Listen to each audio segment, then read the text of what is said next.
मैंने जो क्लोथ ले रखा है वो ले रखा है 2 मीटर।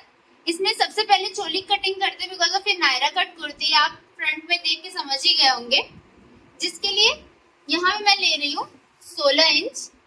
इसकी प्रॉपर जो फिटिंग आती है चोली की वो होती है 14 inch length, but 2 inch extra margin यहाँ मैंने रख रखा है बिकॉज ऑफ इसे इंटरलॉक कराना है उसमें, और अपवर्ड और डाउनवर्ड डायरेक्शन से हाफ इंच सिलाई में जाता है उसके लिए भी। तो यहाँ मैंने 16 इंच का टोटल निशान लगा के इसको सीधा कर लिया।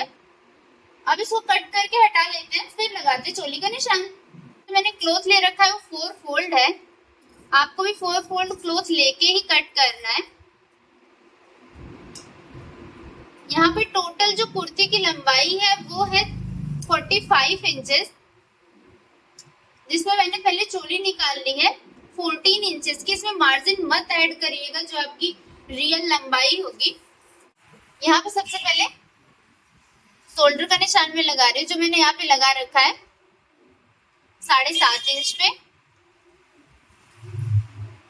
अब इसके बाद आर्म होल का आपको निशान लगाना है, उसको भी मैं सेम 7.5 इंच ले रही हूँ।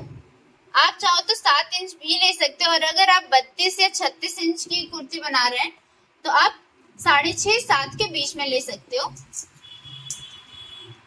ये बैक साइड का आर्म होल का कर्व देने के लिए लगा रखा मैंने निशान। देन इसके बाद लगाते हैं फ्रंट साइड का जो 0.75 इंच पे लगाने, जिसको लोग 1.25 इंच पे बोलते हैं। 0.75 इंच का निशान लेने के बाद आपको इसको साइड ड्राफ्टिंग कर देनी है। देन इसके बाद लगा लेना है आपको गले का निशान। यहाँ पे सिर्फ मैं गले का निशान लगा रही हूँ 2.5 इंच पे। कोई भी डिजाइन मैं यहाँ नहीं करूंगी बिकॉज ऑफ ये फ्यूज पेपर के थ्रू डिजाइन किया जाएगा। देन जो आर्म होल का आपने निशान लगा रखा है कर्व के लिए, वहां से 1/2 इंच लेना है और गले से 1/2 इंच तक डाउन कर देना है शोल्डर को। इसीलिए यहाँ पे मैंने 7.5 इंच ले रखा था आर्म होल के कर्व के लिए, बिकॉज ऑफ यहाँ से 1/2 इंच डाउन हो जाता है तो ये पर्टिकुलर 7 इंचेस ही आ जाता है। अब इसके बाद लगा लेते हैं फिटिंग का निशान।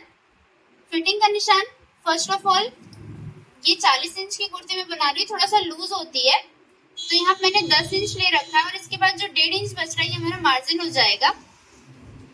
मैंने यहाँ पे फिटिंग का निशान इसलिए पहले लगाया बिकॉज ऑफ जब आप फिटिंग का निशान लगा लेते हो ना तो जो आप आर्म होल का कर्व बनाते हो वो सिर्फ यहीं तक आपको रखना होता है, तो आपको काफी इजी हो जाता है।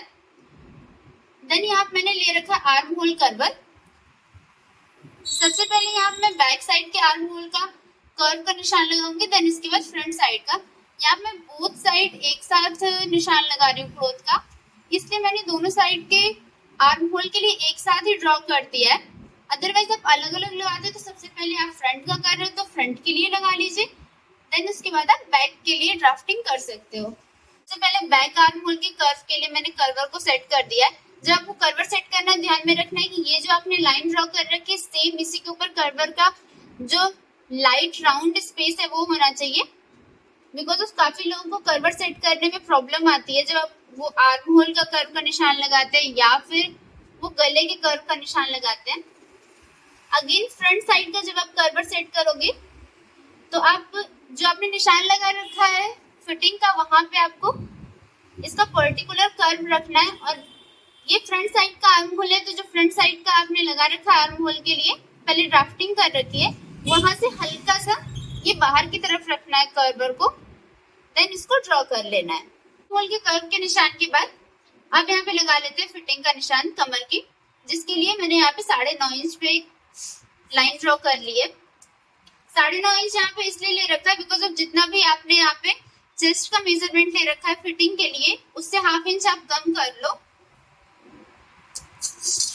अब इसको स्केल के थ्रू मैच कर देते हैं। यहाँ पे मार्जिन आप पूरा 2 इंच नीचे रख सकते हो, कोई इशू नहीं। आप चाहो तो 1/2 इंच कट करके हटा भी सकते हो। देन इसके बाद डाउनवर्ड डायरेक्शन से आपको लगाना है 1/2 इंच पे एक निशान।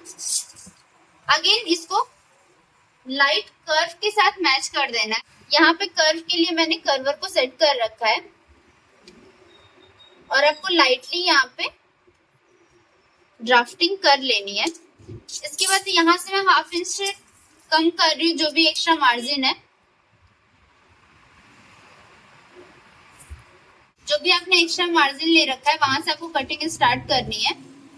देन इसके बाद सबसे पहले आपको कर लेना है बैक साइड के आर्म होल की कटिंग, और उसी के साथ आपको शोल्डर डाउन कर लेना है।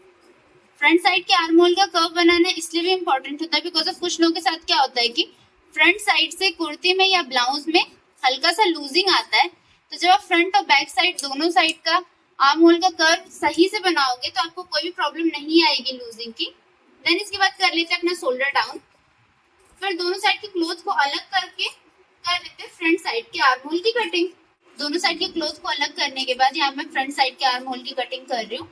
इसके बाद कर लेते हैं डाउनवर्ड साइड के घेर की कटिंग। यहाँ पे ऊपर की चोली कटिंग करने के बाद नीचे की फ्लेयर की कटिंग आपको इस टाइप से करनी है।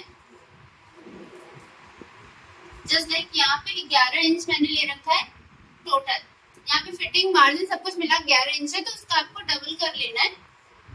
उसका डबल हो जाएगा 22 इंच, और उसमें 1 इंच आपको एक्स्ट्रा मार्जिन रखनी है जो भी आप साइड से फोल्ड करोगे।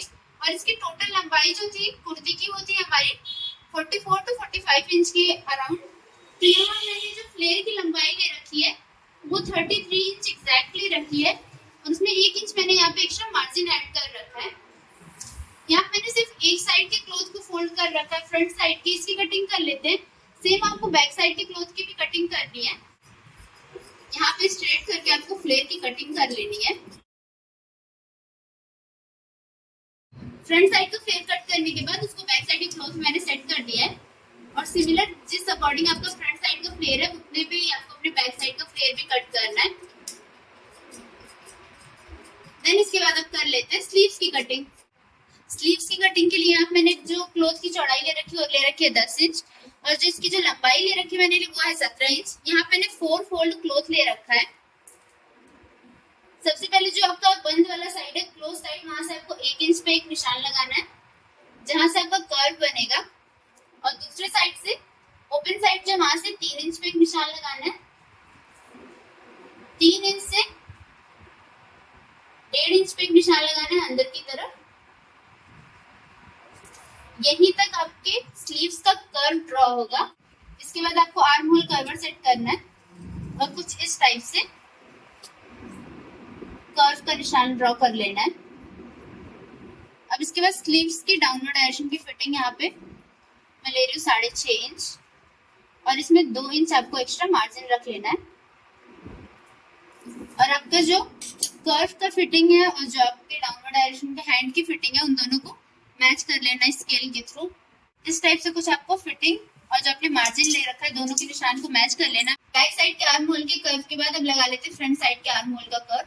इसके लिए आर्म होल कर्वर को आपको कुछ इस टाइप से सेट करना है, और यहाँ पे लाइटली इस टाइप से ड्रॉ कर देना है।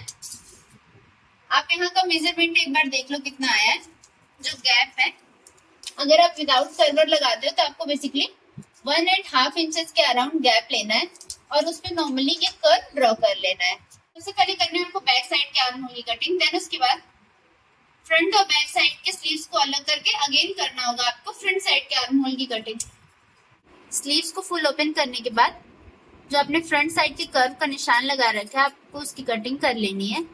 और इसी कटिंग के साथ हमारी आज की ये वीडियो कंप्लीट होती है। अब आपसे मिलते हैं अपनी नेक्स्ट वीडियो में, तब तक के लिए बाय बाय।